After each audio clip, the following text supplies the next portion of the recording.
All right, Brent Porcio, TopVelocity.net. I'm going to do a pitch analysis here of Weston from camp. We're going to pair him up with Bob Wheatley on the left, top B testimonial, Bob Wheatley. So we'll take them both out of leg lift. Okay.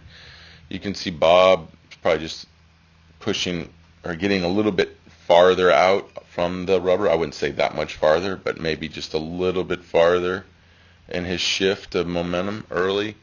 I like an aggressive shift if you can handle it. If you have the athleticism to load the drive leg and you can handle the force, the added force hitting front foot strike. So let's look before leg drive. We'll take Bob right before leg drive. Okay. Take Weston right before leg drive. Okay.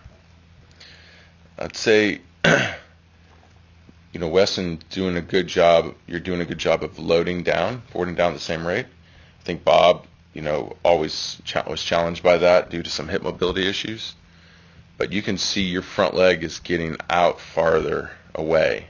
So that means that there's going to be some force pulling you off the rubber. We don't want to be pulled off. We want to keep this close to our center of mass as we line up drive leg for force production.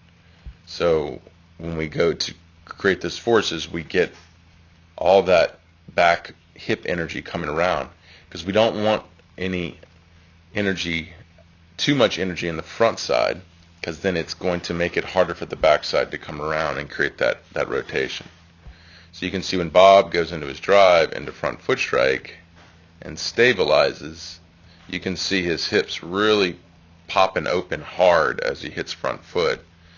We take you, Weston, out of your drive into front foot strike. Okay, here it's you can see your back leg is it's not. I mean, it's still coming around. I would say it's a little bit similar, but with Bob's hitting front foot, it looks to me, just off an impression, that there's definitely more force pounding front foot coming through backside, as also you can see his knee kind of start to bend pretty aggressively.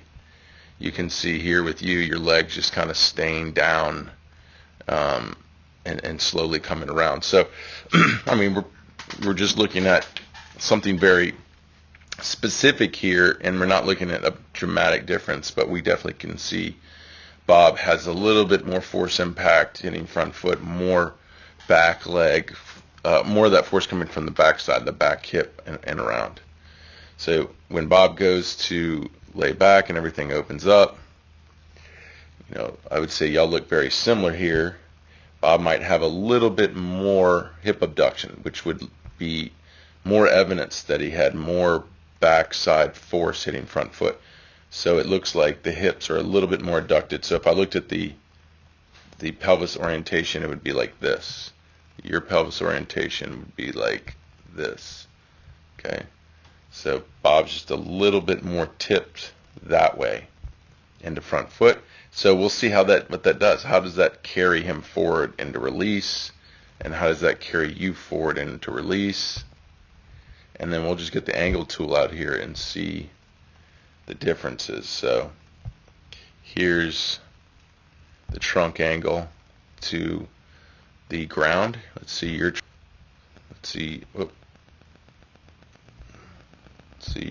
trunk angle to the ground.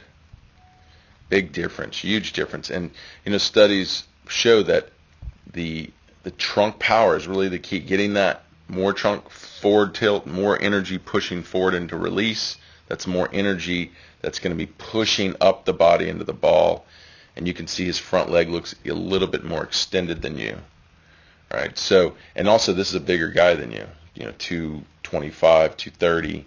You're 187. So this is why he's 90 plus here, and you were like 87, 88. So that added force coming off the rubber, and not letting the lift leg get out to pull the backside off, to really keep it close to your center mass, to get more backside power, to really push everything out I think those are the things you need to work on, because like a lot of things we were breaking down with you was that you quickly, when you land, you quickly push your belly out into extension, okay? And specifically when your front side stabilized here, if you watch the trunk with you, it just mainly wants to rotate. Not a lot of forward movement, just mainly rotation. And you watch in contrast to Bob, when he hits front foot and stabilizes, watch how much more forward his trunk goes. See how it pushes significantly more forward than yours into pitch release. So it's you trying to get more of that linear momentum, that momentum down the mound, and really dumping forward into your trunk more than you just wanting to spin and rotate.